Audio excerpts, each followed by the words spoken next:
que ia tirar o povo, a primeira coisa que Moisés se preocupa é justamente se a presença de Deus está ali com ele. E ele fala que se Deus não fosse com eles, ele também não queria ir. E nos dias atuais, até se nós algumas vezes ver na internet algum pastor, hoje nem é mais pastor que se usa, fala o nome, influencer. Nós vemos pessoas que infelizmente não têm compromisso com a palavra de Deus, não têm compromisso com a verdade da palavra de Deus, e muitos cristãos despercebidos que também não conhecem a palavra ou não querem obedecer aquilo que a palavra de Deus nos ensina, acabam seguindo e aceitando como verdade mentiras de homens que não têm compromisso com a palavra de Deus. Se tornam, devido a palavras de facilidade, devido a palavras que acabam massageando o nosso ego, ganham seguidores não somente no Instagram, mas ganham seguidores para a vida. Não, agora eu vou fazer assim porque aquele pastor conhece demais, é teólogo, é não sei o quê, e aí eu vou seguir aquilo que ele falou. Sendo que a principal verdade está aqui, ó. Amém. Na palavra de Deus. Amém. E a Bíblia é bem clara quando nos manda ser conhecedores. A vontade de Deus, ela foi deixada aqui. A vontade de Deus para as nossas vidas, não somente as promessas. E essas pessoas, elas se preocupam muito em manifestar só as promessas de Deus. Mas em momento algum, a Bíblia libera bênçãos simplesmente pela vontade da pessoa. Na sua vontade é direcionada por Deus e para a glória dele. Muitas pessoas usam a palavra de Deus, distorcem para o seu próprio ego. Nós vemos hinos, pregações que direcionam, colocam o ser humano como centro.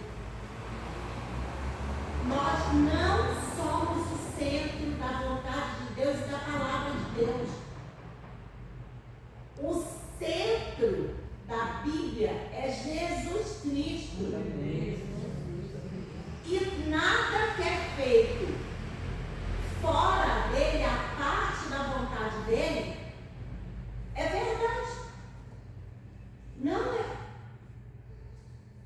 Tudo que acontece nas nossas vidas e toda a palavra de Deus, desde Gênesis, foi direcionada para a vinda de Cristo, para a promessa da vinda de um Salvador.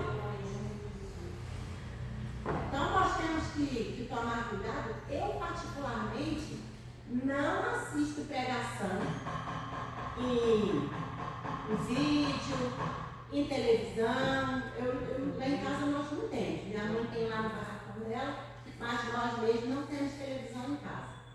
E mesmo lá, não gosto de assistir pregações de pastores que eu não sei, pessoas que eu não conheço a vida espiritual. Eu me sinto saciada, alimentada, quando eu venho na casa do Senhor e eu vejo o nosso pastor pregando a palavra de Deus, porque eu conheço a vida dele. Eu sei que é uma pessoa temente a Deus, uma pessoa que preocupa com o ensinamento da palavra de Deus. Obreiros que têm uma vida de exemplo no lar, na família, na igreja, que pregam a palavra de Deus, irmãs que se levantam para pregar a verdade que ela vive, e não a verdade que eu quero ouvir. Porque é muito bom para o nosso ego nós sentarmos e ouvirmos que Deus move o universo a seu favor. Todas as promessas de Deus, elas vêm acompanhadas da nossa obediência. Tanto que em Deuteronômio, quando é determinadas bênçãos, lá do Monte Gerizim, vem a condicional. Se atentamente ouvir a Deus, ouvir os seus mandamentos, atentar para os seus mandamentos e obedecer, aí vem as bênçãos. O título em algumas Bíblias, lá de Deuteronômio, ainda fala bênçãos decorrentes da obediência. Então nós temos que tomar muito cuidado com aquilo que está entrando nos nossos ouvidos, aquilo que nós temos interpretado na nossa mente e guardado nos nossos corações. Porque nem toda palavra que aparentemente é bonita é direcionada pelo Senhor. E pode trazer prejuízos para a nossa vida espiritual. Por isso temos que filtrar aquilo que nós ouvimos, aquilo que nós lemos, livros que estão fora da Bíblia. Nós temos que ter o conhecimento de quem está escrevendo. Tem um autor muito renomado, conhecido, que é o Augusto Cury. Ele tem palavras muito bonitas, até de autoajuda. Eu estudei um pouco de psicologia e eu não tenho muita paciência para livro de autoajuda. Eu acho que o maior livro de autoajuda está aqui na nossa mão, que nos ajuda a suportar as provações, nos ensina como nós podemos suportar as lutas e as provações. Então tem um conhecimento muito profundo.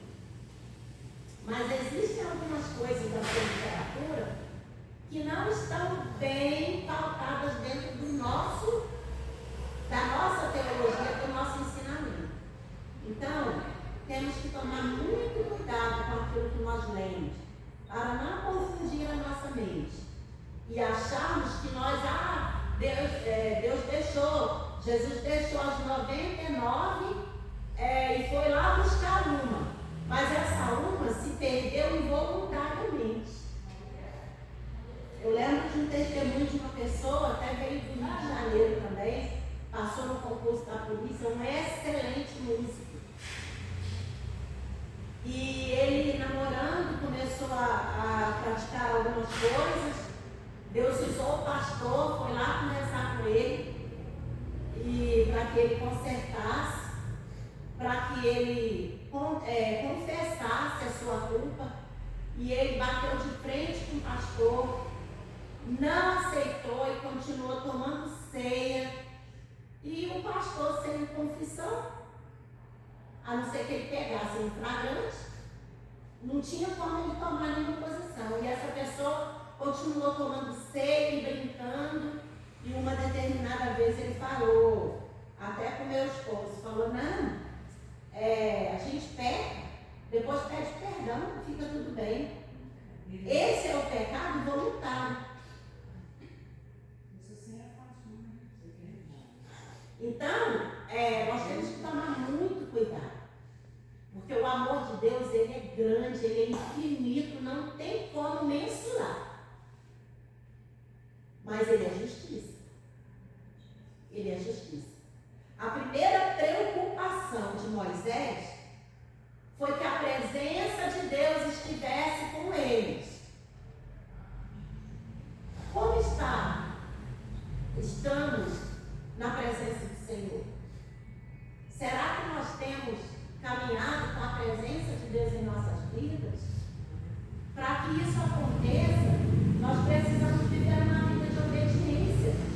Pessoas que não têm compromisso com a palavra, não têm compromisso com Deus e tentam engabelar outras pessoas e arrastar junto. Essa pessoa ficou durante muito tempo, pecava e depois casou de uma maneira totalmente errada, e Deus acabou mostrando que casou um mês, no outro mês a barriga da menina já estava até grande. Deus mostrou, mas continuou pecando. A Bíblia diz que um abismo chama outro abismo. E começou a trair a esposa e levando aquela vida de pecado.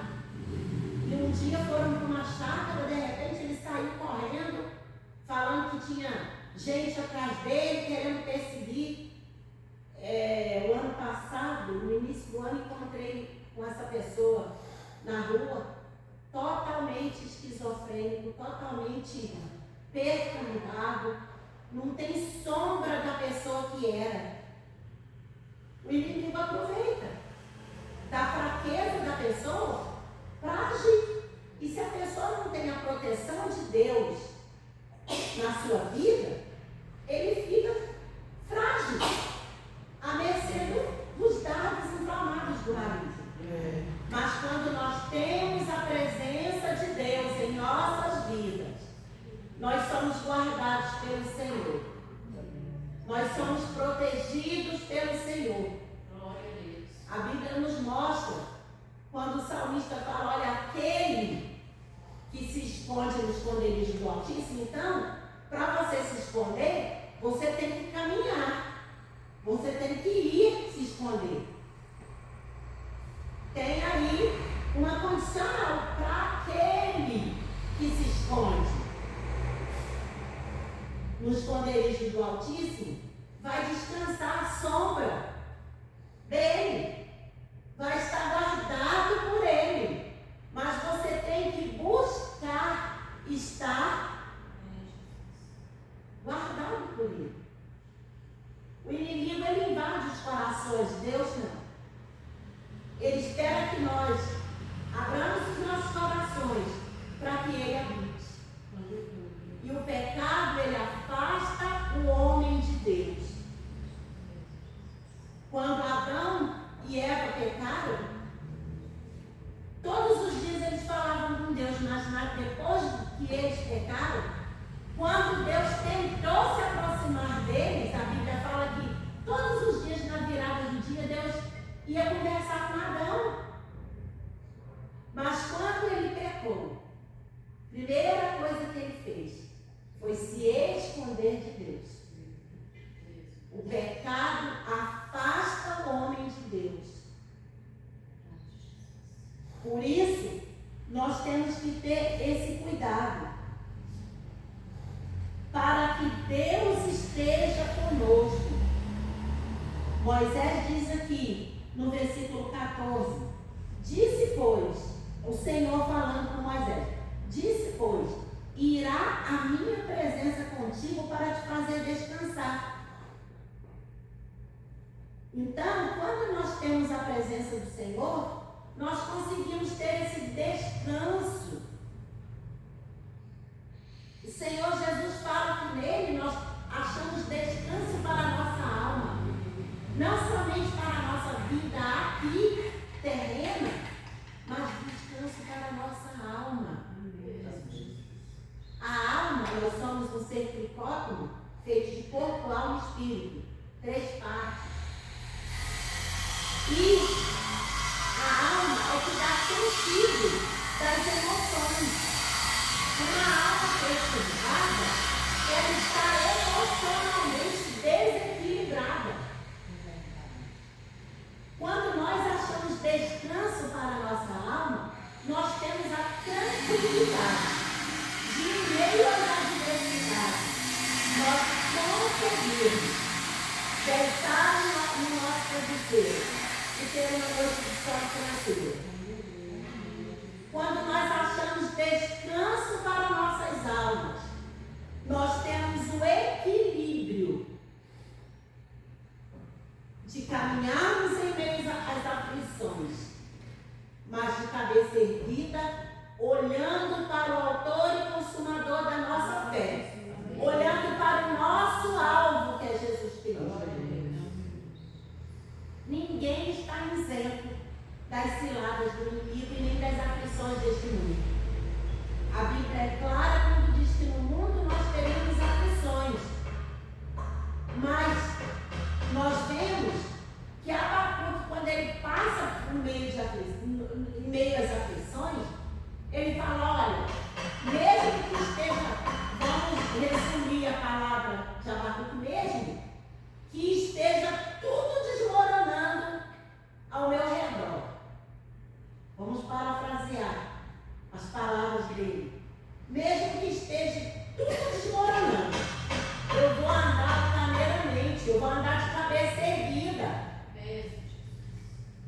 Porque quem sabe em quem tem crido, quem está firmado na palavra da verdade, consegue enxergar lá na frente. Consegue enxergar a vitória, mesmo em meio às lutas. Consegue aquela luz no fim do túnel que o mundo tanto fala. Essa luz só pode ser Jesus. Não existe outra luz. Que em meio, quando nós falamos de túnel, nós lembramos o quê? De escuridão, de aperto. Então, quando nós temos Jesus, quando Deus está conosco na caminhada, hoje até na rádio eu falei sobre a questão de estar com Cristo na caminhada, nós sabemos que mesmo que a gente ainda não consiga avistar a luz no fim do túnel,